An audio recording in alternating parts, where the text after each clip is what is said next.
Innal hamdalillah nahmaduhu wa nasta'inuhu wa nastaghfiruh wa na'udzu billahi min shururi anfusina wa min sayyiati a'malina man yahdihillahu fala mudilla lahu wa man yudlil fala hadiya lahu asyhadu an la ilaha illallah wahdahu la syarika lahu wa asyhadu anna Muhammadan 'abduhu wa rasuluhu la nabiyya wa la rasula ba'dah.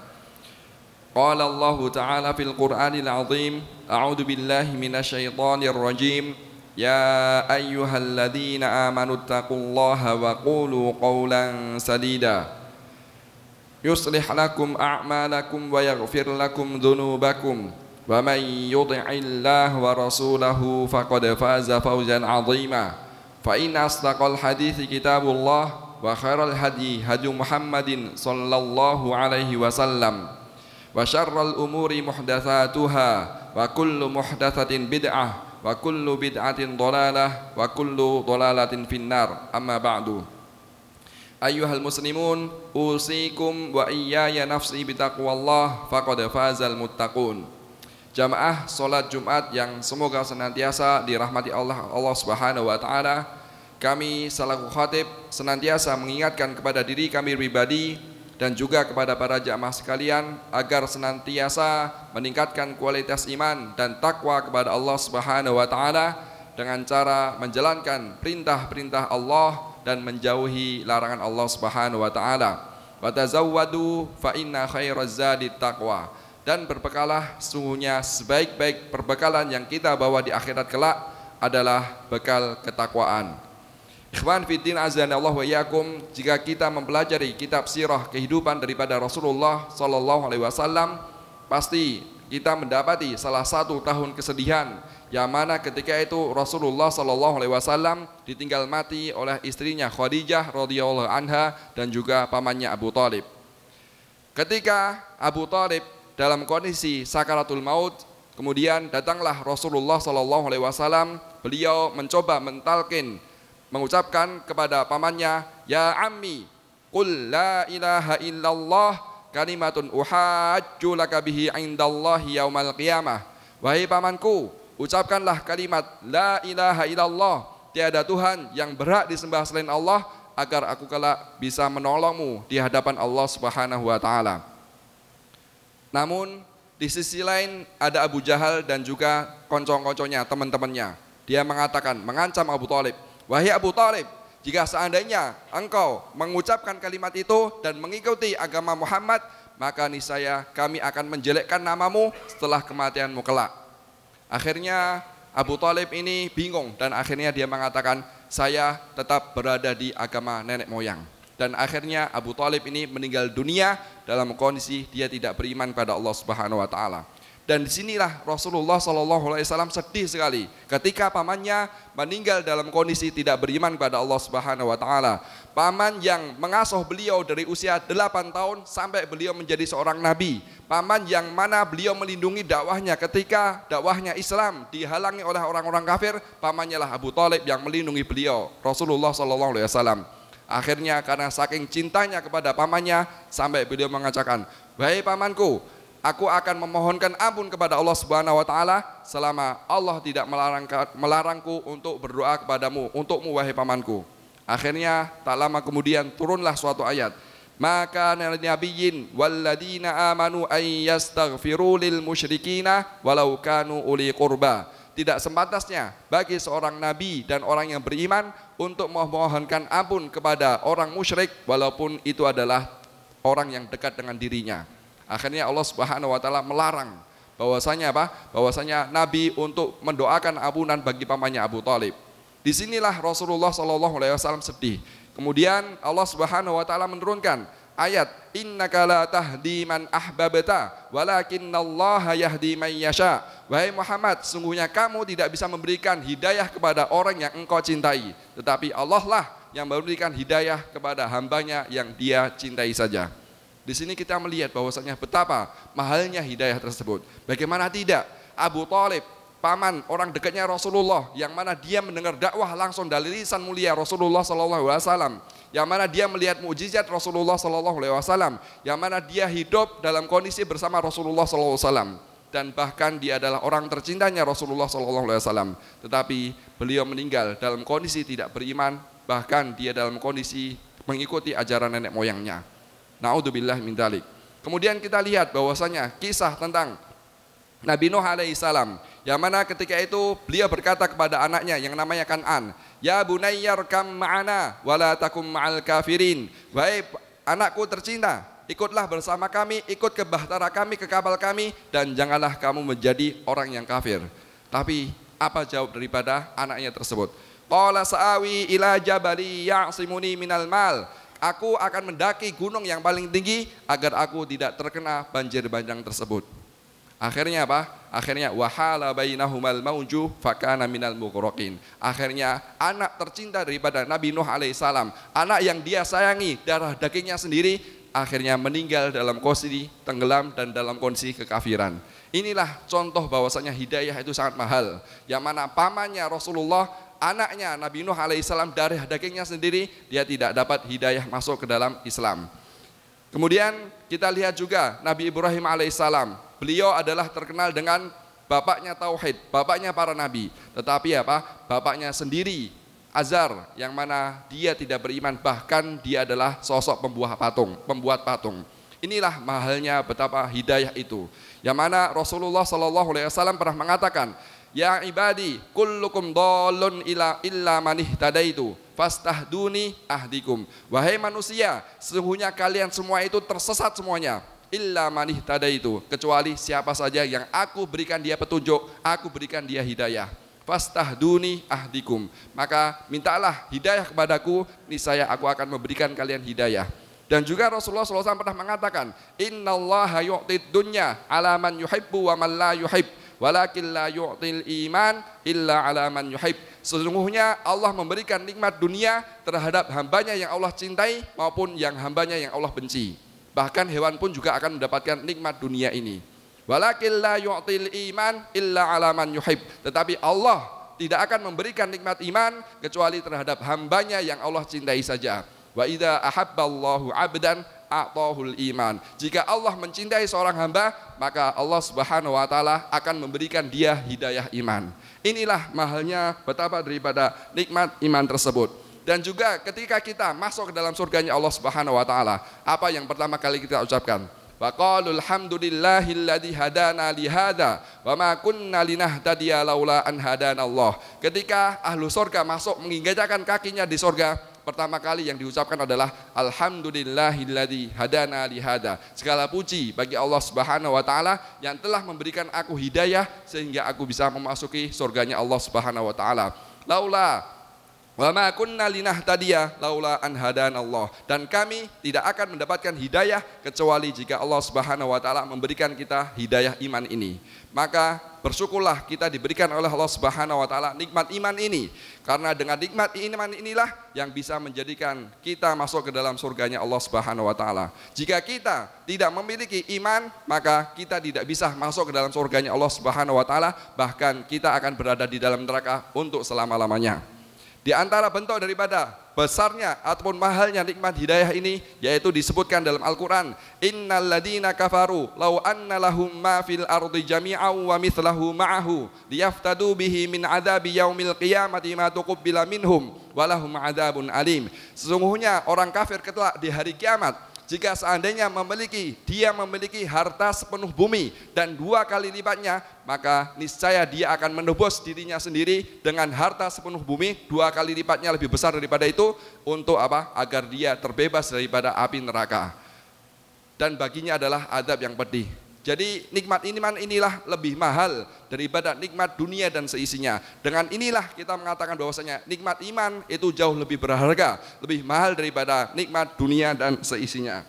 Maka dari itu kita perlu bersyukur kepada Allah Subhanahu wa taala, yang mana Allah Subhanahu wa taala telah memberikan kita nikmat iman, nikmat hidayah, nikmat Islam, karena ini adalah salah satu nikmat yang terbesar yang Allah berikan kepada kita. Dengan nikmat iman inilah kita bisa memasuki surganya Allah Subhanahu wa taala. Aqulu qouli hadza wa astaghfirullah li wa lakum wa lisairil muslimin fastaghfiruh innahu huwal ghafurur rahim. Allahumma salli ala sayyidina Muhammad وعلى آله سيدنا محمد. Alhamdulillah, wassalatu wassalamu ala rasulillah wa ala alihi wa sahbihi wa mawalah, amma ba'du. Ikhwan fiddin, azani Allah wa yakum. Pada khutbah yang pertama telah kita sampaikan betapa mahalnya nikmat iman, betapa mahalnya nikmat daripada Islam tersebut. Dan salah satu kenikmatan iman yaitu adalah ketika kita lahir dalam kondisi beriman. Kita tidak perlu susah payah untuk mencari iman dulu, karena kita lahir dari keluarga muslim dan juga kita tinggal di kondisi lingkungan muslim, mayoritas muslim. Ini adalah salah satu nikmat daripada Allah Subhanahu wa taala yang sangat luar biasa kepada kita. Namun kita jangan berbangga dahulu. Karena apa? Karena tidak ada jaminan bagi kita mati dalam kondisi beriman. Tidak ada jaminan bagi kita semuanya mati dalam kondisi muslim. Yang mana ketika itu ada suatu kisah di perang Uhud. Ketika itu tiba-tiba Rasulullah SAW mengatakan, "Man arada ay yangdura ila rajulin min ahlin nar falyangdur ila hadzal rajul." Barang siapa yang ingin melihat calon penghuni neraka, maka lihatlah laki-laki ini. Lalu salah satu seorang sahabat penasaran, masa sih orang yang dohirnya berjihad di jalan Allah, yang mana dia ikut berperang sama Rasulullah, malah menjadi calon penghuni neraka. Akhirnya setelah sahabat tadi mengikuti pergerakan daripada orang calon penghuni neraka tersebut, dan akhirnya dia melihat kondisi. Setelah itu dia kembali kepada Rasulullah. "Ya Rasulullah, aku bersaksi bahwasanya engkau adalah benar-benar seorang Rasul. Apa yang Anda katakan itu benar ya Rasulullah." Yaitu apa? Seorang laki-laki tadi secara dohir dia berjihad dengan sangat gagah berani sekali. Dia menebas pedangnya, menggunakan pedangnya dengan sangat gagah berani. Tetapi ketika dia dalam kondisi luka-luka yang banyak di tubuhnya, karena dia tidak kuat menahan rasa sakit, akhirnya dia mati dalam kondisi bunuh diri. Yang mana akhirnya Rasulullah SAW mengatakan, "Wa inna ahadakum la ya'malu bi'amalin ahlil jannah hatta ma yakunu bainahu wa bainaha illa dira' fayasbiqul kitab fayamalu bi'amalin ahlin nar fayadkhulaha." Ada seorang di antara kalian yang mana sepanjang hidupnya dia beramal dengan amalan ahli surga. Tetapi ketika surga berada sehasta lagi, sebentar lagi dia masuk surga, tapi di akhir hayatnya dia malah mengamalkan amalan ahli neraka dan akhirnya dia masuk ke dalam neraka. Bayangkan, ini adalah seorang mujahid yang berjihad di jalan Allah, mengorbankan harta, tenaga dan juga nyawanya. Tetapi ketika sebentar lagi dia mati syahid, sebentar lagi dia masuk surga, tapi dia malah bunuh diri dan akhirnya dia masuk ke dalam neraka. Maka dari itu tidak ada jaminan bagi kita untuk mati dalam kondisi Islam. Tidak ada jaminan bagi kita untuk mati dalam kondisi muslim. Bahkan para nabi pun, wa wassa biha Ibrahimu wa Yaqubu ya baniya innallaha astafa lakumuddin fala tamutunna illa wa antum muslimun. Ketika itu para nabi, yaitu Nabi Ibrahim alaihissalam dan juga Nabi Yakub alaihissalam, ketika beliau mau meninggal dunia, beliau berwasiat kepada anak cucunya. Dia mengatakan, "Innallaha astafa lakumuddin." Sungguhnya Allah telah memilihkan kamu suatu agama, yaitu adalah agama Islam. Fala tamutunna illa wa antum muslimun. Janganlah kamu mati kecuali kamu mati dalam kondisi muslim. Bayangkan, ini seorang nabi yang mana Nabi Ibrahim punya anak juga nabi juga. Tetapi ketika itu beliau berpesan, janganlah kamu mati dalam kondisi kalian muslim. Dan juga Nabi Yakub alaihissalam juga gitu. Anaknya anak-anak soleh semuanya. Ada bahkan Nabi Yusuf seorang nabi. Tetapi ketika beliau mau wafat, beliau berpesan, fala tamutunna illa wa antum muslimun. Janganlah kamu mati kecuali mati dalam kondisi muslim. Ini menunjukkan bahwasanya tidak ada jaminan bagi kita ketika kita kelak mati dalam kondisi iman, mati dalam kondisi muslim. Tidak ada jaminan daripada Allah Subhanahu wa taala. Maka dari itu nikmat yang sangat luar biasa ini perlu kita jaga. Bagaimana cara kita menjaga iman dan Islam itu? Yang pertama adalah hendaklah kita senantiasa beristiqomah, berpegang teguh terhadap Islam apapun yang terjadi. Karena Allah Subhanahu wa taala mengatakan, "Innal ladzina qalu rabbunallah tsumma istaqamu tatanazzalu alaihimul malaikatu alla takhafu wa la tahzanu wa abshiru bil jannati allati kuntum tu'adun."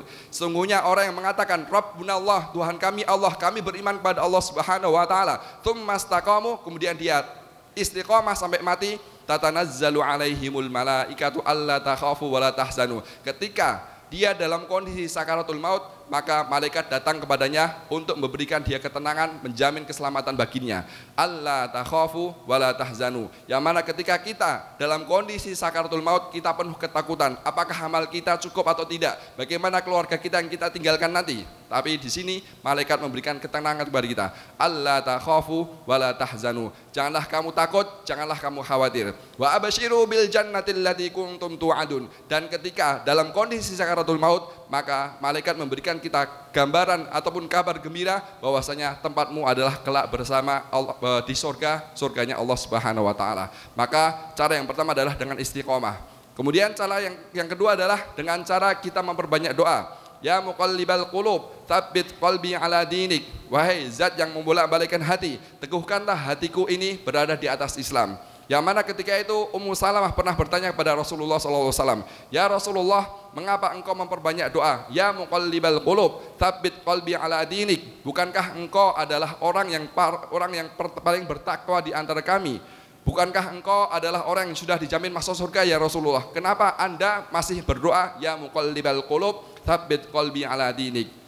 Kemudian apa jawab daripada Rasulullah SAW? Dia mengatakan, ya Umma Salamah, inna quluba bani Adam fi isba'aini min asabi'ir rahman, faman sya'a azagha wa man sya'a aqama. Wahai Ummu Salamah, sungguhnya hati-hati daripada manusia ini berada di antara jari jemarinya Allah Subhanahu wa taala. Barang siapa yang Allah kehendaki dia lurus, maka dia akan lurus istiqomah, dan barang siapa yang Allah kehendaki dia belok, maka niscaya dia akan tersesat. Maka inilah kita memperbanyak doa, ya muqallibal qulub, tsabbit qalbi ala dinik. Dan juga dalam sholat kita senantiasa berdoa kepada Allah Subhanahu wa taala sehari minimal 17 kali. Ihdinas siratal mustaqim. Ya Allah, berikanlah kami petunjuk jalan yang lurus. Ini adalah doa keistiqomahan agar kita senantiasa istiqomah di atas Islam.